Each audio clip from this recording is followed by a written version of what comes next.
नमस्कार बच्चों। आज हम मानिक वर्मा जी की गज़ल जो है आपके किताब में उनके बारे में देखेंगे। गज़ल जो है वह एक साहित्य विधा का एक अलग प्रकार है जो एक काव्य जैसी दिखाई देता है। तो मानिक वर्मा जी ने इन गज़ल के माध्यम से हमें एक सुंदर जीवन का तत्व बताने का प्रयास किया है। उनके बारे में आज हम देखेंगे। प्रस्तुत गज़ल के अधिकांश शेरों में वर्मा जी ने हम सबको जीवन में निरंतर अच्छे कर्म करते हुए आगे बढ़ने के लिए प्रेरित किया है। गज़लकार ने संदेश देते हुए कहा है कि अपने रंग रूप से सुंदर दिखने के बजाय अपने कर्मों से सुंदर दिखना आवश्यक है। प्रस्तुत गज़ल में मानिक वर्मा ने हमें निरंतर आगे बढ़ते रहने की प्रेरणा दी है। कवि का मानना है कि बाहरी रंग रूप तो अस्थायी होता है, सुंदरता हमारे विचारों में, हमारे कामों में होनी चाहिए। तो चलो आज हम उन गज़ल के माध्यम से उन्होंने किस तरह हमें जीवन का एक सत्य आपके सामने लाया है या बताने का प्रयास किया है वो देखेंगे। पहली पंक्तियों में वो कहते हैं, आपसे किसने कहा स्वर्णिम शिखर बनकर दिखो, शौक दिखने का है तो फिर नींव के अंदर दिखो। आपसे किसने कहा स्वर्णिम शिखर बनकर दिखो, शौक दिखने का है तो फिर नींव के अंदर दिखो। इसका मतलब क्या है? तो मानिक वर्मा जी कहते हैं, किसी भी अट्लांटिका के चमचमाते शिखरों को सभी देखते हैं, उनकी शान की प्रशंसा भी करते हैं। लोग समाज में इन शिखरों के समान ही सम्मान पाना चाहते हैं, परंतु वास्तव में देखा जाए तो इन शिखरों से अधिक महत्व है उन ईंटों और पत्थरों का जिनके कारण ये शिखर बन सके। यदि नींव की ईंटों के गुमनामी के अंधेरे में रहना स्वीकार न किया होता तो इन शिखरों का अस्तित्व ही न होता। यदि हम समाज के लिए कुछ करना चाहते हैं तो हमें प्रशंसा और वाहवाही का लोभ त्याग कर नींव की ईंटों के समान कुछ अच्छा और सुदृढ़ काम करना चाहिए। इसका मतलब यह है, ज़्यादातर मात्रा में हम किसी व्यवहार में किसी आदमी ने जो यश हासिल किया है उनके बारे में देखते हैं, लेकिन ये यश प्राप्त करने के लिए उन्हें कितना कष्ट उठाना पड़ा यह हम कभी भी नहीं देखते। जैसे कि मराठी में एक कहावत है, जया अंगी मोठेपण तया यातना कठिन। हमें लोगों का केवल बड़प्पन दिखाई देता है, लेकिन केवल बड़ेपन देखने से नहीं चलता। तो ये बड़प्पन प्राप्त करने के लिए उन आदमी को कितना काफी कष्ट उठाना पड़ा है ये भी देखना है।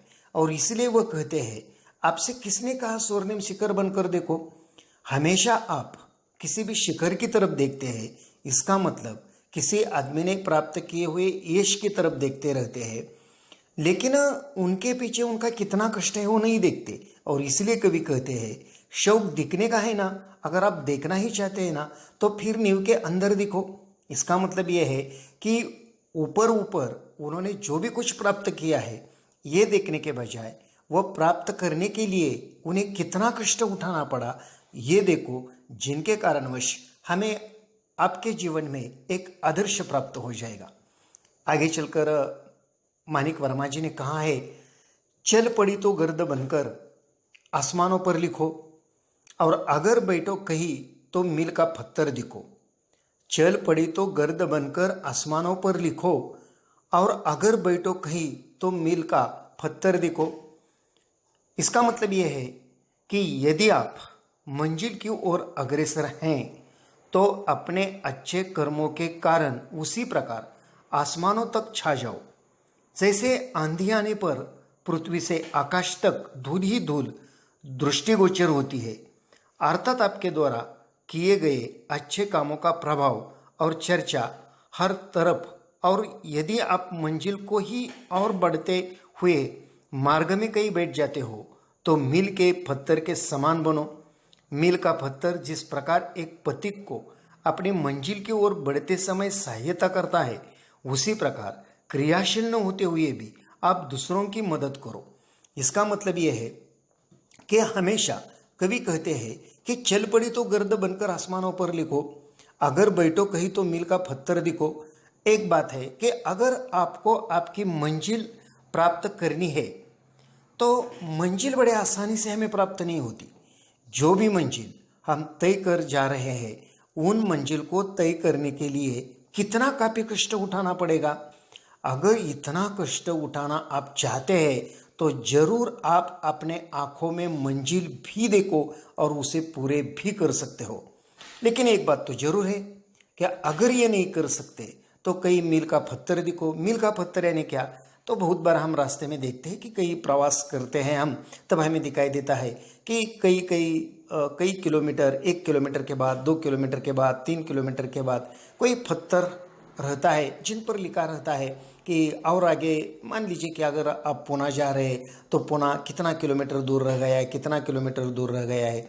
तो ये मील का पत्थर, ये मील का पत्थर हमें क्या करता है? जो भी कोई राही है उन राही को इस बात की याद दिलाता है कि आपकी जो जहाँ पहुँचने की मंजिल है वह पहुँचने के लिए और कितना बाकी है। जीवन भी इसी तरह का है। माणिक वर्मा जी ने अपने गजल में यही बताने का प्रयास किया है।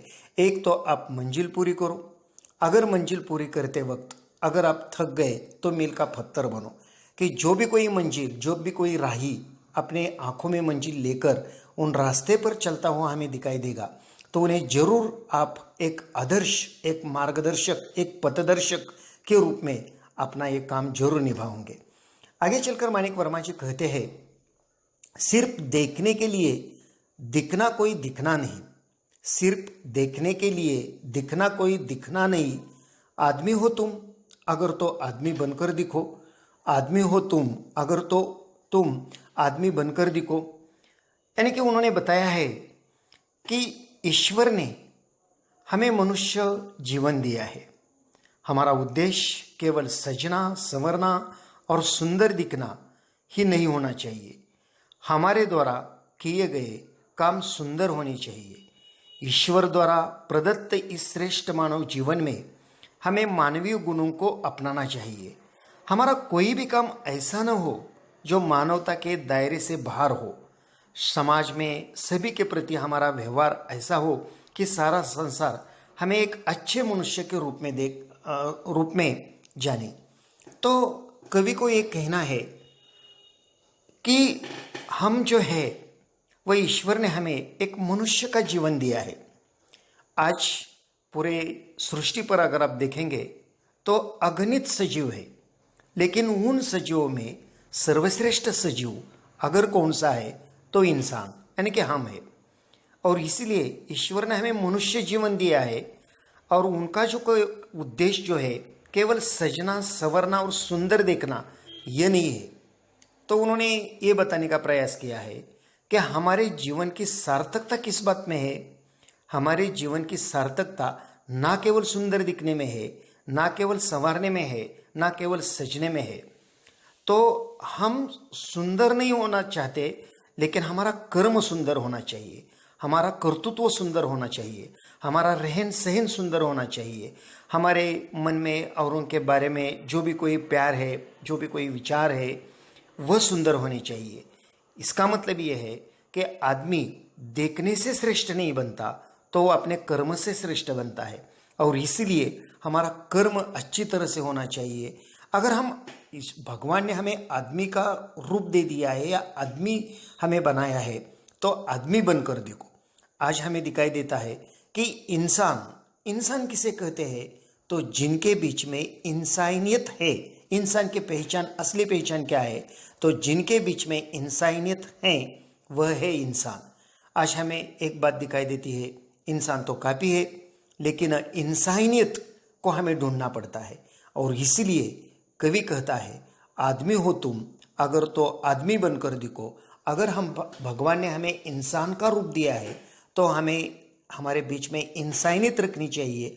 जो हमारी सुंदरता हमारी पहचान नहीं होनी चाहिए, तो हमारी इंसानियत हमारी पहचान होनी चाहिए। आगे चलकर माणिक वर्मा जी ने कहा है, आपको महसूस होगी तब हर एक दिल की जलन। आगे चलकर उन्होंने बताया, जिंदगी का शक्ल जिसमें टूटकर बिखरे नहीं, जिंदगी का शक्ल जिसमें टूटकर बिखरे नहीं, पत्थरों के शहर में वो आईना बनकर दिखो, पत्थरों के शहर में वह आईना बनकर दिखो।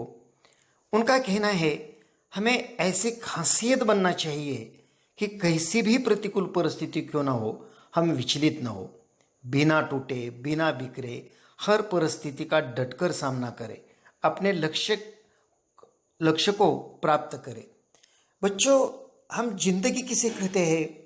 जन्म से लेकर मृत्यु तक हमारी जीवन की जो भी कोई सफर रहती है, उनका बीच का जो कोई प्रवास रहता है, उन्हें हम कहते हैं जीवन।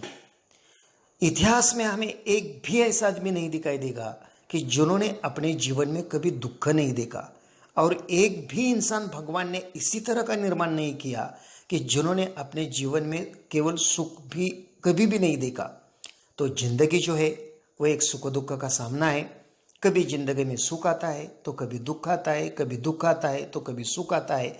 उन दोनों का सामना करते हुए हमारी ये जिंदगी कब गुजर गई इसका पता भी हमें नहीं चलता।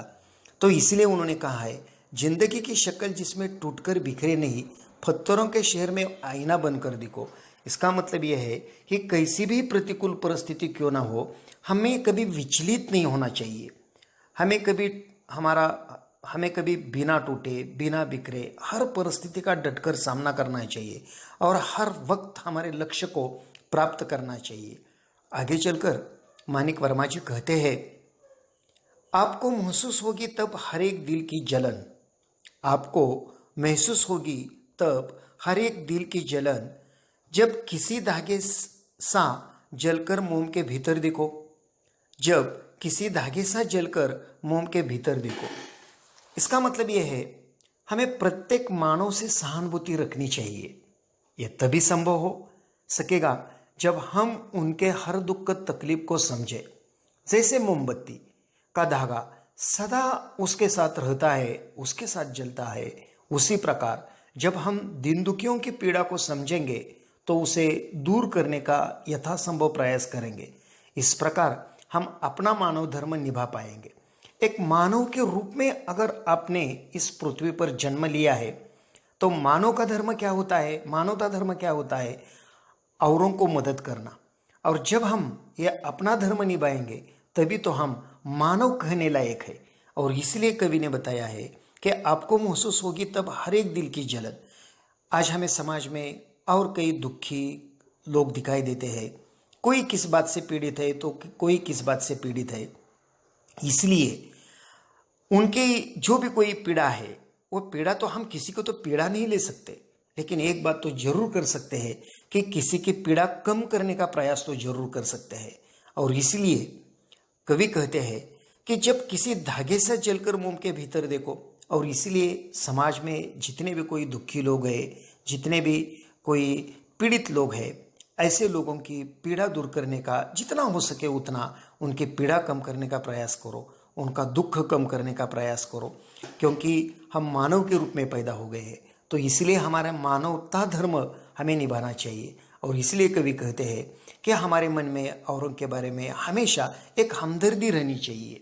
उनका दुख देखकर, उनकी पीड़ा देखकर कम से कम हमें उनकी मदद तो करनी चाहिए। मैंने तो पहले ही कहा कि किसी का दुख हम बांटकर तो नहीं ले सकते, किसी की पीड़ा तो हम बांटकर तो नहीं ले सकते, लेकिन हमारी तरफ से जितना हो सके उतना कम तो कर सकते हैं।